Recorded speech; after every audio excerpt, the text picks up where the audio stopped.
thanks for coming on the show today. Why don't you take a second to introduce yourself and tell us about the work that you do?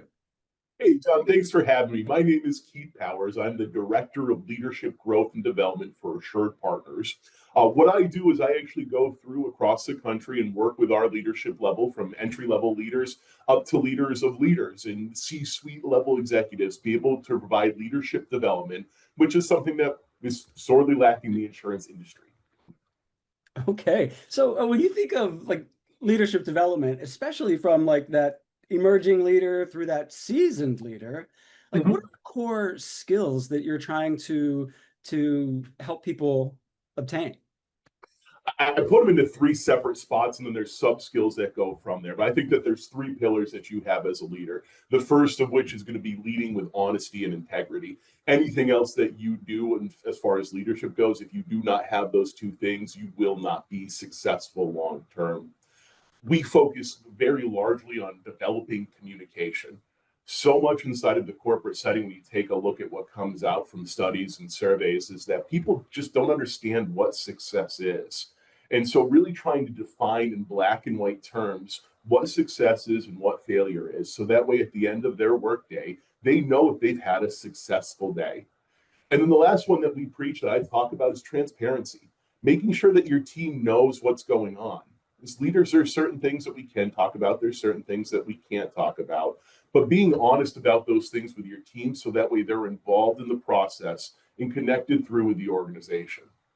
From there, we take a look at those three main skills and you take a look at how to develop them. You take a look at having things like crucial conversations, having conversations about change management, having conversations about a coaching cadence and making sure that your team feels engaged with what you're doing for the organization. I love it. Honesty and integrity, communication and transparency. Those are the pillars, if I got it right. Those would be the pillars. Yeah, I put honesty and integrity into one, so I'm kind of cheating there. I say that there's only three pillars. We could say there's four. I don't know why I like the three better than the four. No, it makes sense. To me, it makes sense. I was just thinking. So, I think those are really solid concepts. But I wonder, what are the challenges, right? Like everyone is, starting at a different level potentially. Let's like focus on those emerging leaders. How do you assess where someone even is in their journey and what skills they need to work on? So we focus in on having larger cohort style settings. And Okay. the reason why we decided to do that was so that we actually, honestly, we had to focus a little bit less of what you're talking about.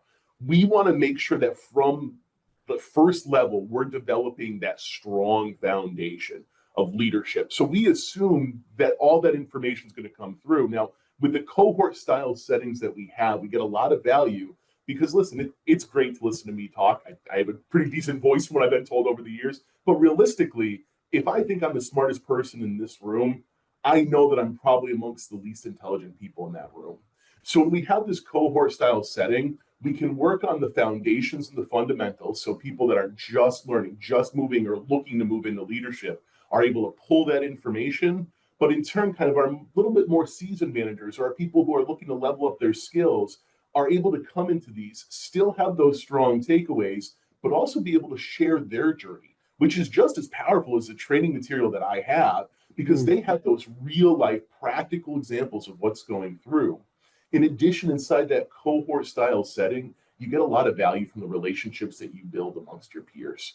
If you're going through something, and I work all across the country, I know you're out in Pennsylvania, you're going through something in Pennsylvania, I'm probably going through something similar out in Massachusetts. It may be slightly different, but the base core of what you're dealing with right there is going to be very similar. All right. All right. So what, like, I love that cohort kind of concept builds in that support and almost like a training ground of sorts. Leadership skills are like they're so important and high stakes, it feels. So even when you take the communication piece, right? It's like that I think is where a lot of relationships fail. And it's I have something I need to communicate, whether it's feedback or some type of message, and I can't control how that's received. I can do my best, but when there's that disconnect, right? Or say there's feedback that I don't see and I'm doing my best, but you're giving it to me. How do you support folks to really take that in when there's this like, oh, I need to grow, or there's an area that I didn't self-assess, but my superiors, my teams are saying, hey, this is something you need to work on. So I think the biggest thing that we talk about inside of the training that we have for this is really assuming positive intent, making Okay. sure that we're communicating these things. That goes back to the transparency that we talked about from a pillar point. We don't want to get to a spot where we don't have a conversation with somebody because we think they're going to hurt their feelings. That's a real pitfall that you can fall into as a leader because you think that you're doing something good. But realistically, when you have a team, you really have to think altruistically. You have to think of the whole team that you have in there, not one specific person. So when Okay. you don't have that feedback, when you don't have that, then all of a sudden you're really opening up that whole team not to have that trust and that transparency. So we want everybody to be able to share these things so that way there's no surprises. That way they can grow and develop these skills. And we assume that positive intent. So if somebody comes to me and says something, I don't think I'm a bad person. I don't think I did a bad job. I think that they're giving me information that can help me get better in my professional setting. I think there's so much power in that. I, I love it. I want to challenge that a little bit because idealistically, I 100% agree. But in my experience as a leadership coach and kind of with an inclusive mindset and inclusive leadership background, sometimes there's something going on, right? So let's say there's a big difference, and I disagree with what you're saying to me. I feel like maybe you have a blind spot and you're not seeing the value that I do have. You're focused on something. Do you ever run into those like tensions where there's that like disconnect of what someone actually needs to work on, and how would you address that? Absolutely. I think it really goes back to that assuming that positive intent. So if I go through and we're having that conversation, and now all of a sudden I'm telling you something that I think needs to be improved, and you can share with me the reasons of what's going on that provides additional insight, that additional clarity that you have inside of there, that's going to be how we level up that relationship and grow that relationship. There's going to be points, listen, you're going to know your team well, but when push comes to shove, you will never know your team better than they know themselves. I always joke around about it, but they get 7 days a week, they get 24 hours a day, they get 365 days a year. You get 40 hours a week, and you're not spending that full 40 hours with them. Not to mention they've got at a bare minimum 18 years of knowing themselves before they even get into the workforce. So they're going to know themselves better than you do. That's why I think that communication, that transparency is critical. I can go through and have that conversation, and if I don't have those things, that person may not share that with me. And to me, that's the big pitfall that we have. I go into those meetings, and if there's something that I didn't know, if there's something that I wasn't aware of, I'm not going to sit there with an ego and say, well, never mind, you still have to do this because I said this and I'm the leader and I'm right. Listen, no leader is perfect. I struggled with that when I first started. I thought I had to be perfect. I thought I had to have every single answer, and you don't. I don't expect that of my leader. Nobody's ever expected that of me. So we need to have that common understanding, that common ground right there to really build that relationship. Yeah, that's great. The culture, right, is that embedded throughout the workplace, or is there challenges in pockets where it's There's harder to do that than it is? Yeah, there's always going to be challenges. So I would be lying to you if I said that we were sure. perfect about it. We practice what we preach, and I would say a good amount of the organization does. But there's always we're a large organization. There's going to be pockets. There's going to be leaders and mid-level managers that don't adhere to that, that don't have that. And I think that's why we dedicate the resources that we do to having a department like mine to be able to help grow and develop this, because I don't think that we have any leaders in our organization who are bad people who do not want the best for their staff. Sometimes Right. they just may not know how. We don't know what we don't know. Yeah. So what are the indicators and uh like what are the indicators, both formal and informal, right? Because uh the formal usually takes place in some type of engagement survey or satisfaction survey among employees. Sometimes it's yearly by, or there's a pulse or something. So I'm curious about that. But then just more in the moment, what are the indicators that you're getting this right from a culture perspective, and more importantly, when it's not going right? I think whether it's formal or informal, the only way that you can determine that is to ask your people. And I want to do that in ways where I'm asking them face to face. I want to have that in ways where they can email me this information. They can send it to me on Teams, on Zoom. I'm going to have surveys that are available. So if they don't feel comfortable sending it directly to me, because some people will just not feel comfortable doing that, that it still gets through to me. I need, as a leader, to create a culture, create a section where whoever's on my team feels comfortable saying whatever's going on. And I had to do that by leading with vulnerability, by showing that it's okay to have these things and making sure that these people understand that we need this information to get better. One of the biggest struggles that I've ever seen, one of the things that's always toughest for me is anytime that you're ever sitting in on an exit interview and you ask somebody, why did you leave? And when they state that I left because of this, because of that, and I can tell you there's been times where I've sat in on those meetings and I had no idea that that was going on. So I asked that person, why didn't you tell me? I would have loved to have been able to be working on this because A, I'd love to keep you as an employee, but B, I want to make sure that our culture is matching what we want it to be. And there were so many times where they told me, well, oh, I thought leadership knew. And I was like, oh, that's heartbreaking to me, John. It really is. Because Yeah. if I had known, we would have been working on it. I want people to be happy. I want that culture that's going to show through. So having that team, having that culture where people feel confident expressing themselves and sharing what's going on, to me, is one of the most critical things that we have to be successful as an organization.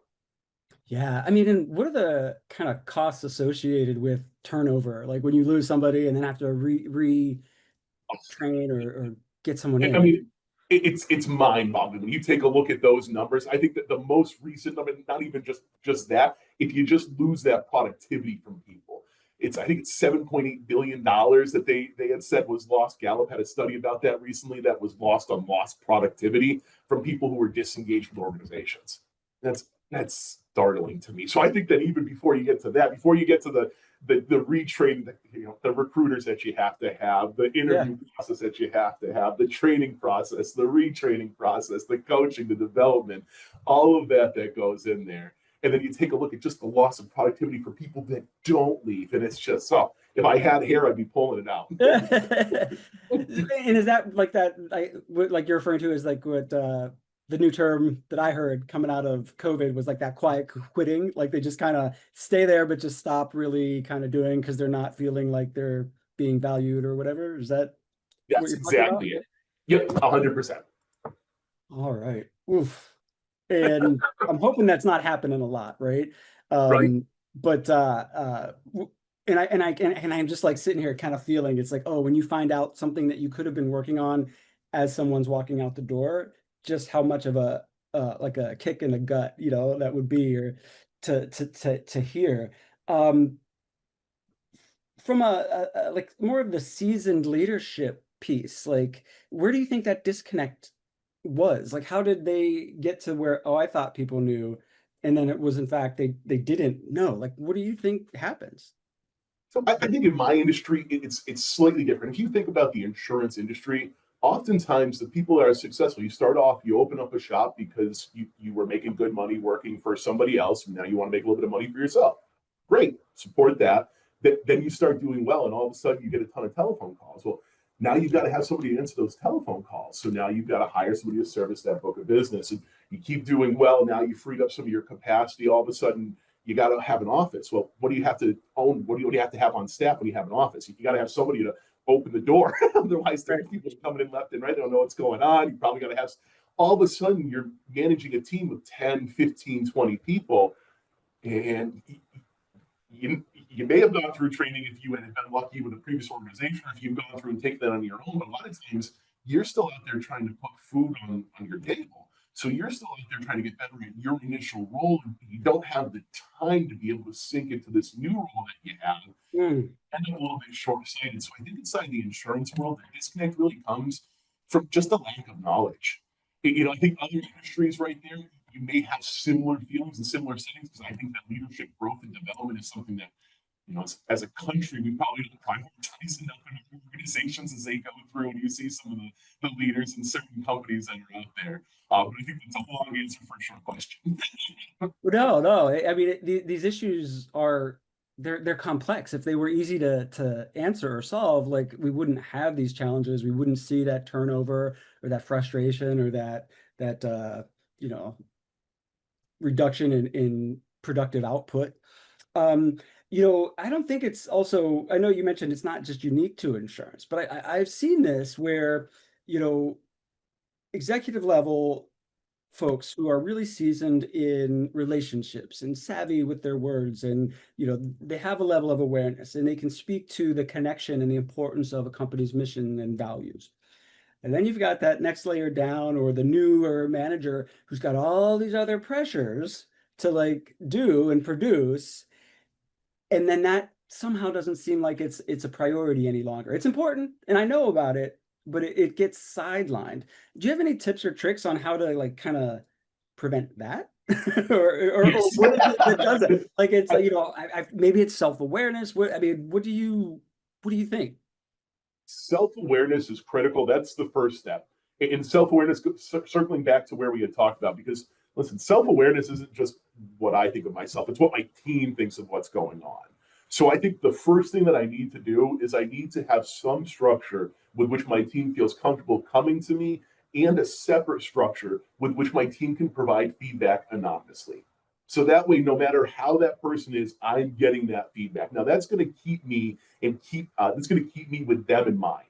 So that way, I have that vision, and that Mhm. vision is really the most critical part.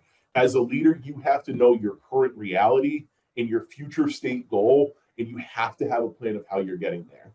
On top of that, it's important that your team knows how to get there, because it's great to have honesty and integrity, like we had talked about, and that's easy when work is easy.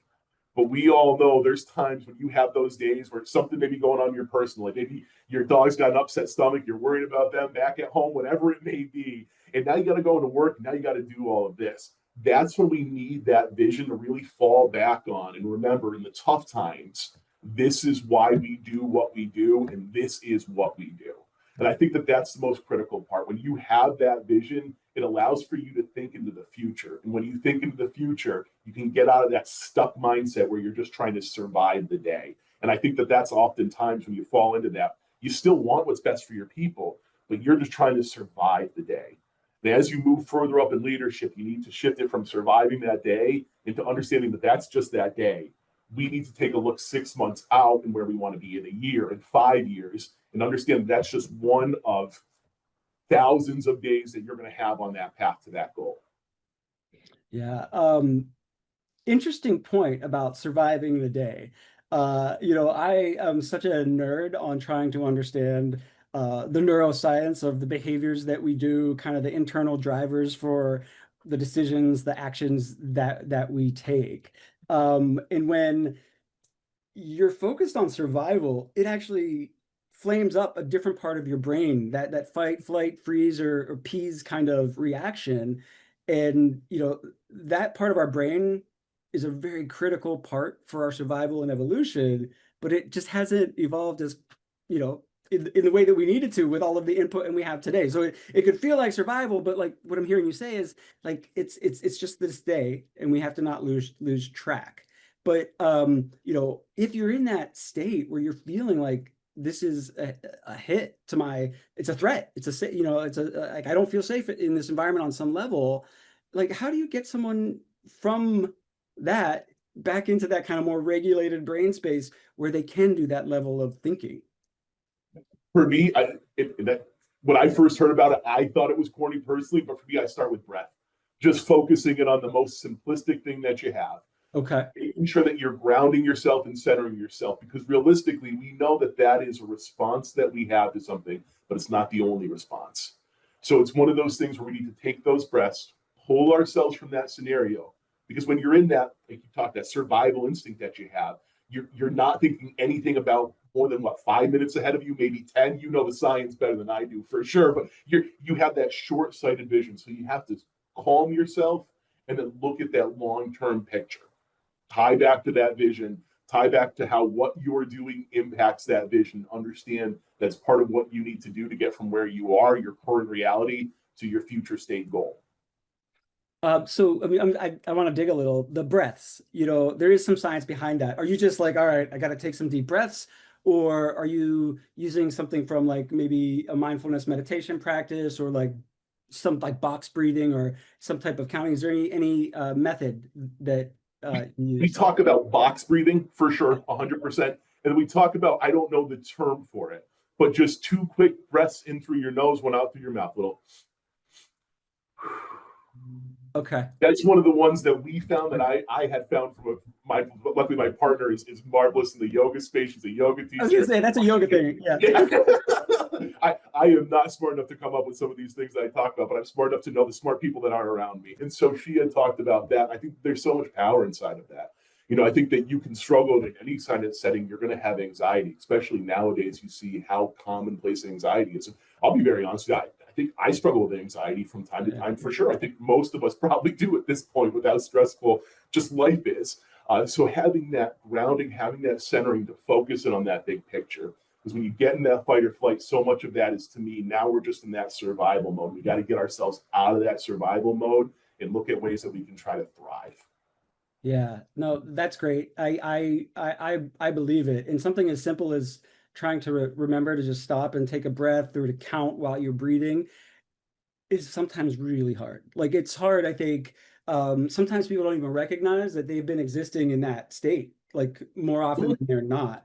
And I love that there's access to these type of tools. And I agree. I think they sound corny until you're like, all right, I'm gonna just try this. And the box breathing one works a lot for me. There's another little trick I heard in one workshop, and I wish I could attribute who I heard it to, but like if you don't like if you're in the moment and you're like in a meeting and you recognize, oh, and you don't, you can't do the if people go looking at you weird or whatever, but just rubbing like your fingers together slowly and trying to feel the ridges of your fingerprints. Just and you could do it like with under the tail the side. But what that does is that it forces that it's grounding in the moment. I'm thinking about something right now, similar to the counting and breathing or paying attention to you. It reminds you it's here. And then you can assess that, okay, this isn't a threat. It feels like a threat, but it's not. And then how can I start to then use my higher thinking brain to solve some of these problems? John, I love that. I'll be very honest with you. I'm going to put that right in the trainings when we start talking about breath right there, because that's a marvelous tool. I had never heard of that before, but that's fantastic. And I appreciate the insight. I'll credit it to you and the uncredited source. Don't you worry. All right. Well, if somebody credits me, I will definitely pass it along. But yeah, staying grounded. Now, one of the things that you said is leading with vulnerability, right? Again, an easy one to say, but for a lot of folks, and as two guys here kind of thinking about it, socialized as men, expressing vulnerability was never in the playbook, right? If anything, it was like squash that down and act confident, and it's so hard. Make it till you make it. Yeah, and it's so hard to then, even me personally, who's like just invest in his work to have that confidence to say I was wrong or I missed the mark or you know to share that out in front of a group of people who are looking up to you. I understand the benefits, but sometimes that mountain, depending on, especially if you're talking to baby boomer generation who've climbed and they have success that's been affirmed with more of that command, that control, and that there's no room for emotions at work. Like I didn't get to process that. Why should you? Like, or whatever the internal dialogue is. Any challenges on getting folks like that to be vulnerable? One or two I've had over the years, beyond the challenges when it comes to that. And I'll tell you, for me, one of the biggest things that we talk about when we get into that specific situation is I lead with humor. And I talk about, and I understand, what got you to where you are. We need to understand that that's not just because we do things one way doesn't mean it's the right way. I hate that age old saying, if you ask somebody why they do something, well, I do it that way because it's the way it's always been done. I don't like that. So I'll joke about that. I'll bring that right up to the person and tell them, okay. So let me ask you a question today. If you had a heart attack, would you go to the hospital, try to have surgery to save your life? The answer is Yeah. going to be yes. Yeah, exactly. So when push comes to shove, I say, okay, well, according to the theory that you just told me, what you got to where you are because of leading with this, not having that vulnerability, always being tough. Okay, that's the way that got you there, but it's not the best option today. Okay, now you just told me if you had a heart attack, you'd go to the hospital, but 100 years ago, you died. You would sit there and you would die because they had nothing to save you. So, Right. according to what you had said, you shouldn't go to the hospital because that's not the best option. That's what got them there. You Mm. need to understand that progress is always going to be there. And what got us to a spot is not what keeps us there and not what allows us to develop our staff the way that they need to be. I can tell you my personal mindset. I have what people would be considered a little bit of an old school mindset. If my boss tells me to do something, John, I'm going to do it because my boss signs my paychecks through the company and that's what the company does.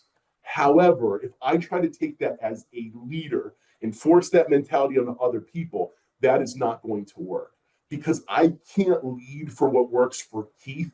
I need to lead with what works for my team and having that understanding. So you can be tough to yourself.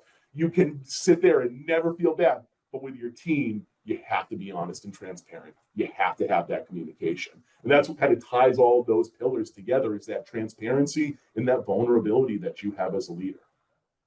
And you haven't said it directly, but I'm hearing that these are like pillars that strengthen real, meaningful, trusting relationships. Exactly correct. When push comes to shove, leadership to me is so much about having that strong foundational base. So as you add new processes, new systems, new procedures in, all of them follow that strong foundation of the honesty, the transparency, the communication, and everything that's showing through right there. And you're able to really develop your team in the appropriate way while making all of them feel seen and heard. To me, that's what being a leader is. Yeah, and that seems also like a never-ending task, right? Teams come on, everybody's bringing in their like new ways of working, new understanding, trying to showcase and show their value, but then also maybe hide some of their weaknesses. And as leaders trying to build those relationships, it's a pretty heavy lift sometimes. Mm-hmm. Change like just kind of in my work, just the looming change of anything, right? Or the unknown, like the environment, external, internally. AI is changing a lot of things. People are that change, that inconsistency can like get us into that threat state without even knowing it. Um, I'm guessing that change isn't you know passing over the insurance industry. That industry is also kind of understanding and dealing with change. Any tips to kind of future proof or any parting words that new leaders, existing leaders, to kind of like weather this change coming up so that their workers can thrive? What do you think they can do? I'm going to share a quick story with you, John, to give you a little bit of feedback. Then I'll go through the story, the moral of the story right there. But one of the first big change management project that I worked on, I worked for an organization. I was a service representative for them, and I did really well for the organization. Myself and a good friend of mine who also worked for the company finished 1 and 2 for the customer service position for the entire year for 2 years in a row. We were the best that were there. So the company sat down and asked for us to partner up with a consulting firm that they had brought in to be able to redo the service position and modernize it to follow what we had done. So I got to work through and I had to sit through about a year and a half worth of meetings that we had did. And I learned so much, so much. But the biggest thing that I learned was we didn't communicate what was going on. So the staff knew, all the service staff in the organization, this is a big countrywide organization that we had. All of them knew something was coming. They knew the name of this project, but that was it. So all of a sudden, we're about 12 to 13 months into an 18-month process to roll this out. And we start seeing our retention rate for our service representatives decrease. It's going down. So we look in the exit interviews, why are they leaving? And people were leaving because they were going to be being paid less money under this new program. People were leaving because they were going to not receive any PTO. That was an exact quote. We were going to just pull out all their PTO from this. People were leaving because we were going to be asking them to do twice as much work as they were doing previously. Well, John, all of these things are very valid reasons to leave an organization. The problem is none of them were true. And the reason why everybody thought this is because we were not communicating the change. Even if it was, hey, we don't have anything to communicate to you right now, but we're working on it. here's something that we've done, something to show people that we were not hiding something. We weren't trying to, build the Death Star, so to speak, and hide it and have a secret project over here. We were just working through and going through this slowly to make sure that we were implementing it the right way. So when it comes to change management, I will tell you during the presentation that I do for change management, the last time I did this, I said the word communicate over an hour and a half time frame over 50 times. So if you want my advice on change management, it's easy. The 3 C's: communicate, communicate, communicate. The easiest ones Easy to to remember. Yeah. I like simple and easy. So I think that that's the biggest thing, to new leaders. Communicate those things, even if it's, I don't know. Let me try to get an answer for that. Let me try to understand it. Sometimes just being, we don't have an answer to that right now, is the answer that people need. And over communicating throughout a change process is going to be critical. And honestly, I'll tell you, over communicating throughout any process, I'm going to much rather over communicate than under communicate, because I'm going to end up in a lot of trouble if I'm not communicating enough. Wow. That is great. Yeah, communicate, because in that brain science realm that I love too, it's like just the way we're wired as humans, there's a negativity bias. So that if there's a gap, we're probably going to think the worst. And I mean, it's part of our evolution. It's why we've survived, because we're a little conservative. If it smells like a threat, it's probably a threat. But it's not always. And what a loss, to those folks to have left and jumped ship on things that felt true, but really, really weren't. I think that's. I can tell you, I was in on every God, I went through more meetings in that 18 months that I have in the rest of my career in the insurance industry. And I will tell you, never once did those things ever even get brought up. In all honesty, if you're working for a company and they remove all your PTO, you should stay there because you can sue them. You can't just take everybody's PTO. That's not legal. So when you get into those particular situations, there's no logic that's going through that person's brain. Right, it's completely irrational. It's, to get back to the point that we had earlier, it's now they're in that survival. Yeah. They're just trying to get through that day and survive that day. And that's scary. There was a Harvard Business Review had done something with change management, that the most similar feeling that we feel to change in a corporate setting is the death of a loved one. And think about that from any logical standpoint. Should a change in your office impact you to the level of losing one of the people closest to you? Absolutely not. But we're humans. We like to think that we're rational, when realistically, a lot of the times we have to admit we're a bit irrational. Yeah, and the emotions really impact that lens, and if we're not aware of that, it's like it just feels 100% true.